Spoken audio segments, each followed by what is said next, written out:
Welcome to today's deep dive.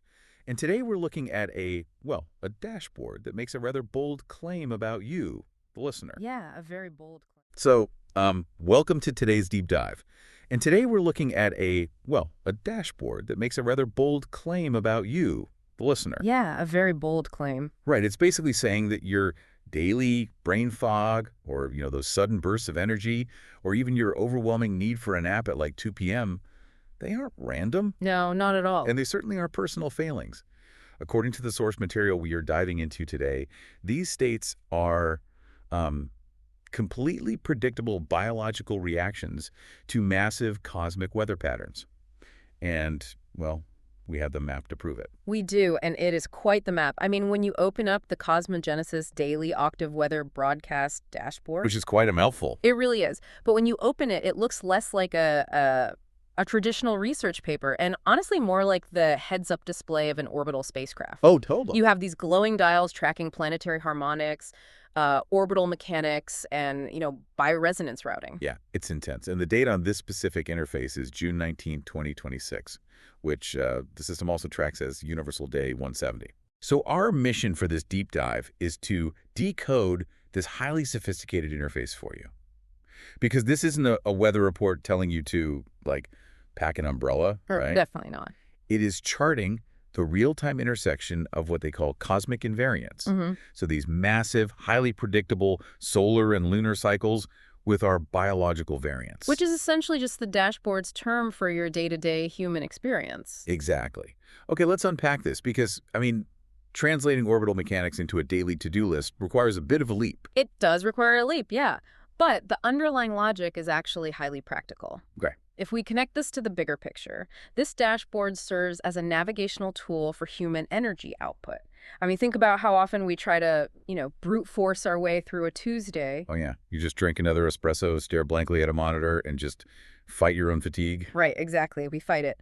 But this dashboard argues that by tracking these overarching cosmic layers, we can actually align our individual physical and mental states with massive environmental signals. I see. So it is essentially giving you the data to stop swimming against the current and start utilizing the tide. I can definitely appreciate the appeal of working with the tide.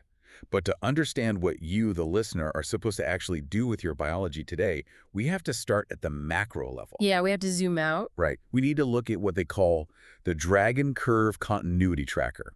Now, aside from sounding like a concept out of a fantasy novel. It does sound very epic. It really does.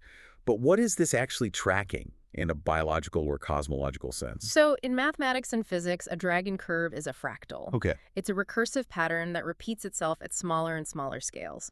And the dashboard uses this term to map out a continuous repeating macro cycle that all biological life moves through. Okay, so it's mapping a cycle. Exactly. It plots away from a phase called emergence, where energy is highly active and outward-facing, all the way to a phase called dissolution, and then eventually it turns back toward reemergence. Got it. Mm-hmm. And looking at the visualization for Universal Day 170, the tracker puts our current position squarely in that dissolution phase. Yes, it does. But it gets highly specific here. We are navigating what the system calls the integration corridor, which it also labels a sacred pause. Right. It says this is the space between the completion of one active cycle and the start of the next. And the dashboard note our void corridor status is currently at 2%. Yeah, and that 2% metric is crucial. Really? Why? Because it means we have only just crossed the threshold into this phase. We are at the very, very beginning of the dissolution. Which naturally sounds a bit ominous. Dissolution implies things are breaking down or falling apart. It can sound that way, yeah. But reading through the parameters of this phase, it doesn't read like destruction to me. It reads more like a system reboot. Oh, that's an interesting way to look at it. Like if you download a massive software update on your laptop, the machine has to restart. It has to go completely dark for a few minutes. Right. That reboot is a sacred pause. The laptop isn't broken, but it cannot run the new operating system without temporarily going offline to integrate the new code. That is a highly accurate way to frame it. The challenge is that human beings inherently resist the reboot sequence. Oh, absolutely. We are culturally conditioned to stay in that emergence phase indefinitely. We demand constant productivity and expansion. Yeah, there's a lot of guilt when we aren't constantly doing something. Exactly. But the dragon curve is indicating that the macro environment has shifted. The overarching energetic framework is practically mandating a pause. Okay, so if the macro environment forces this pause, how does that actually trickle down to us? Like a cosmic wave has to transmit a signal somehow, It right? does, yes. Yeah. And this is where the dashboard breaks down the specific fundamental frequencies driving the shift. On one side, we have the Solarite Ascension, or RA, currently sitting at gate 6. Right. The dashboard calls this the breath spiral entry, and it carries the themes of breath, transition, and synchronization. And acting as the counterweight to that, we have the lunar RA at gate 11, which is labeled the telomerase sync. The telomerase sync. Yeah, and the lunar phase is a waxing the gibbous sitting at 76% illumination. The themes for this lunar gate are repair, pattern recognition, and internal mechanics. So the solar frequency is driving a massive transition, and the lunar frequency is managing the internal repair. Exactly. I want to look closely at that term telomerase sync, because telomerase isn't some esoteric, mystical concept. It's a very real biological enzyme. It is. And what's fascinating here is how directly the dashboard links cosmic positioning to our actual cellular biology. Right. Telomerase is the enzyme responsible for maintaining our telomeres, which are the protective caps at the ends of our chromosomes. It basically dictates cellular aging and repair. Okay. So by labeling the lunar frequency the telomerase sync, the dashboard is suggesting that the gravitational and energetic pull of the moon at this specific gate is optimizing the environment for deep cellular maintenance. Wow. That perfectly aligns with the computer reboot analogy. It really does. The solar frequency acts as the prompt to, shut down the front-facing programs, which forces the transition. Meanwhile, the lunar frequency acts as the IT department, utilizing the downtime to run deep internal maintenance and repair the hardware. Precisely. And this entire relationship is governed by what the dashboard calls the triharmonic pulse. Right, the triharmonic plus. Let's get into that. So this pulse tracks how the energetic field organizes itself in sequences of 3, 6, and 9. Okay. Pulse 3 is creation, pulse 6 is regulation, and pulse 9 is integration. Got it. 3, 6, 9.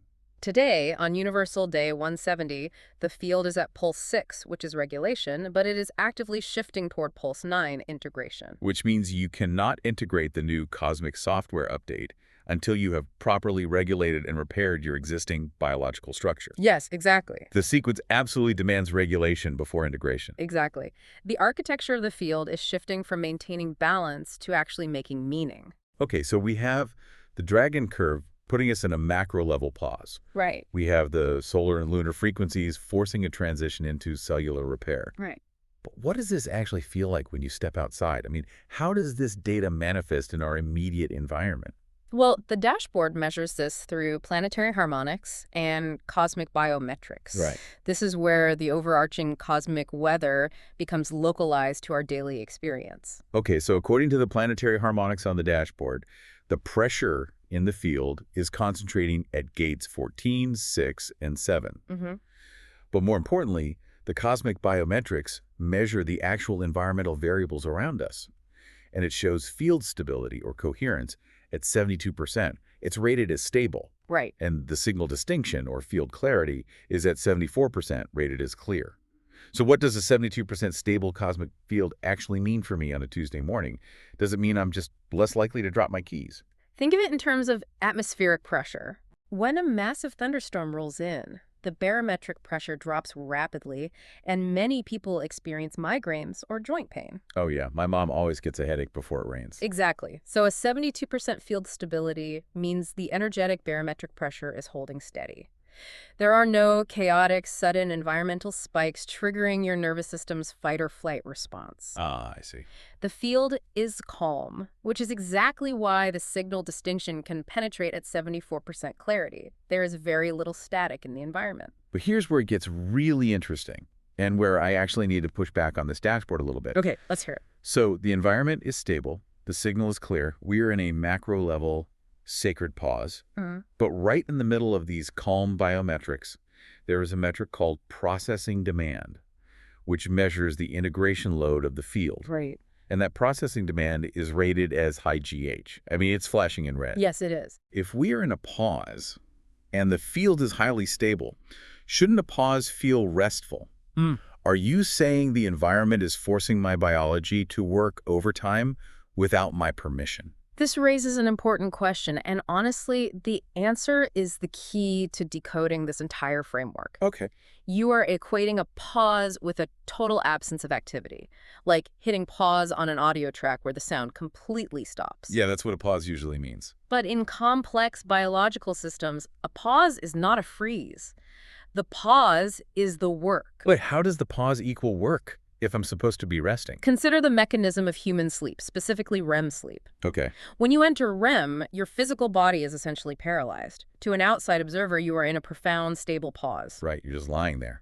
But if we connect your brain to an EEG monitor, your brain waves are firing with the same intensity and sometimes greater intensity than when you are wide awake solving a complex math problem. Oh, wow. So the external stability is just a cover for massive internal processing.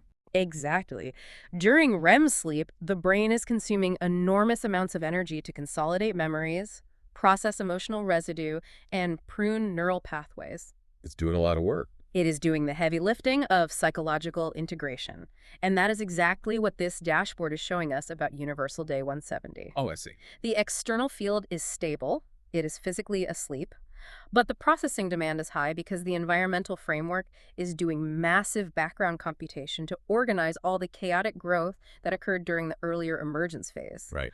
It's not physical exertion, it's energetic and structural consolidation. That completely changes how we should interpret our own fatigue. Doesn't it? If the environmental processing demand is running that hot, if the universe is essentially in heavy REM sleep right now, how is the listener's biology meant to cope with that load? Like, how do we survive a high processing demand without completely burning out? This is the critical pivot from the macro environment to the microbiology.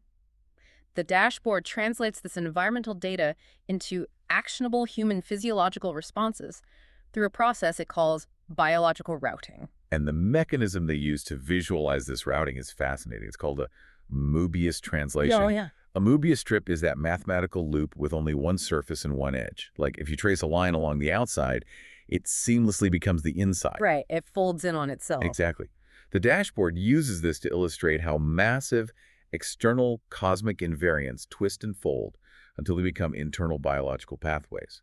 It routes into two specific channels: the solar path, labeled cosmosynthesis, and the lunar path, labeled mitovolt. And that term mitovolt is highly specific. Yeah. It's a direct reference to mitochondria, the organelles that generate most of the chemical energy needed to power our cells. The powerhouse of the cell, right? Yeah. Exactly. By routing the lunar repair signal into the mitovolt, the dashboard is suggesting that our biological imperative right now is the deep storage and protection of our cellular energy reserves. Which the dashboard confirms directly in the current emphasis section. It states that our biological emphasis today is strictly on cellular organization and energy conservation. Because if the background environment is utilizing mass amounts of energy to integrate and process, you, as the biological organism living inside that field, must aggressively conserve your personal energy. That makes sense. You simply cannot run a psychological marathon while your fundamental operating system is in the middle of a massive structural update. You will inevitably crash. Yes, you will. And to prevent that crash, the dashboard provides octave and observer guidance.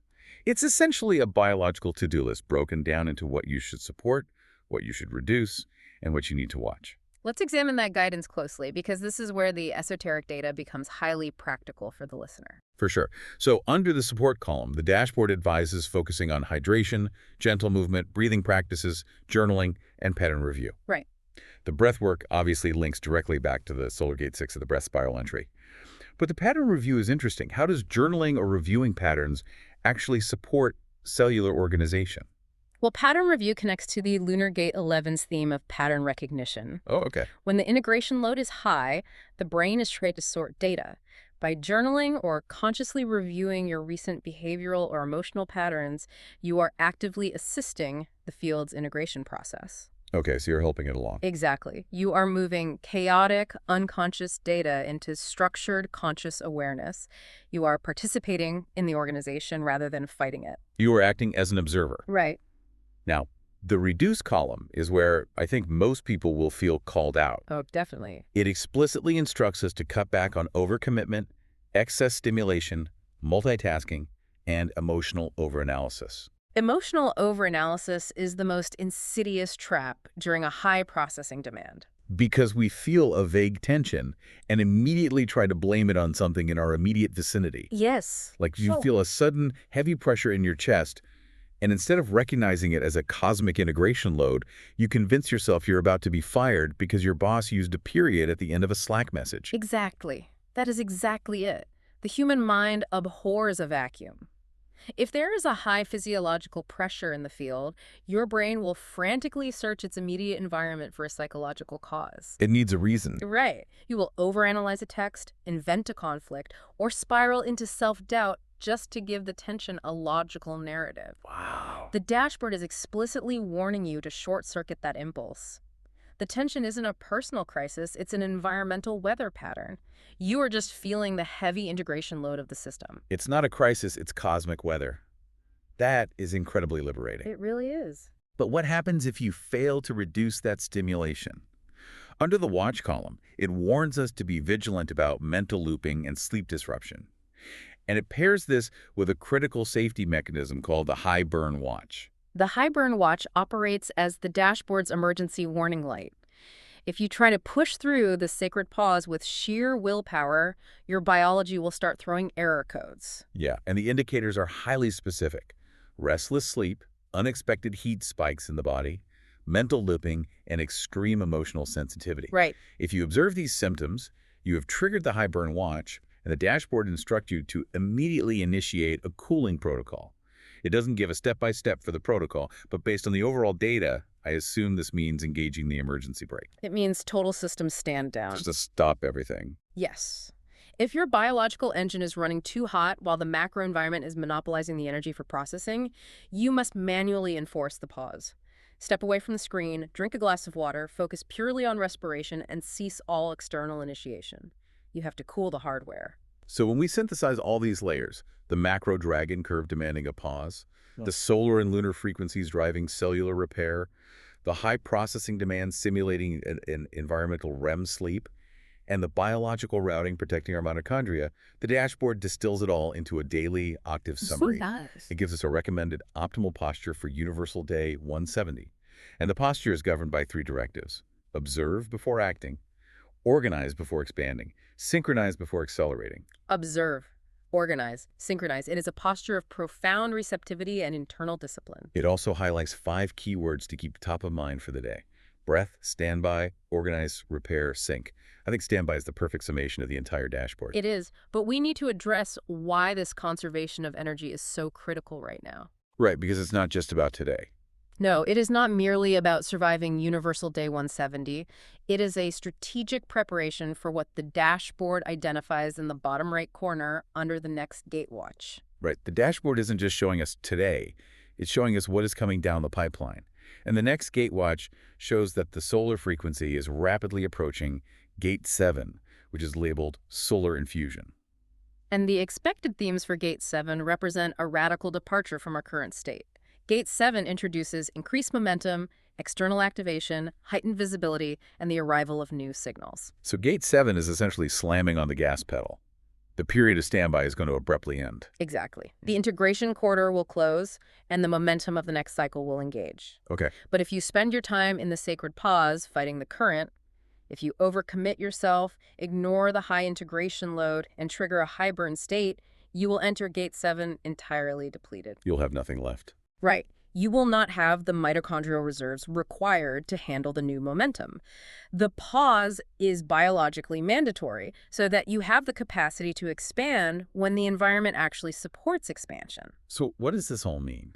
When we really step back from this highly complex orbital control panel, it completely rewrites the narrative around human productivity and fatigue. It really does. It demands that we view our brain fog, our need for isolation, or our lack of motivation not as a flaw in our character, but as a deeply intelligent biological response to overarching environmental patterns.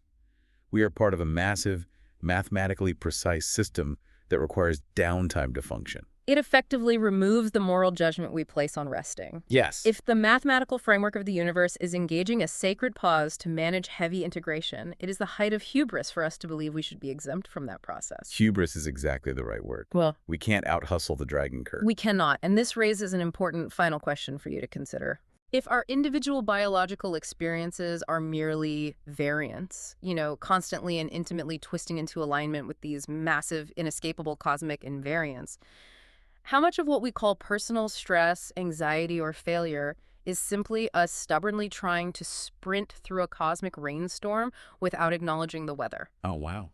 Are you actually struggling because your life is falling apart, or are you just suffering because you refuse to read the dashboard? That is exactly the kind of thought that requires a sacred pause to fully integrate. I think so too. Maybe the most productive thing you can do today is stop trying to force the momentum, review your patterns, and let the system reboot. We will see you on the other side of the corridor.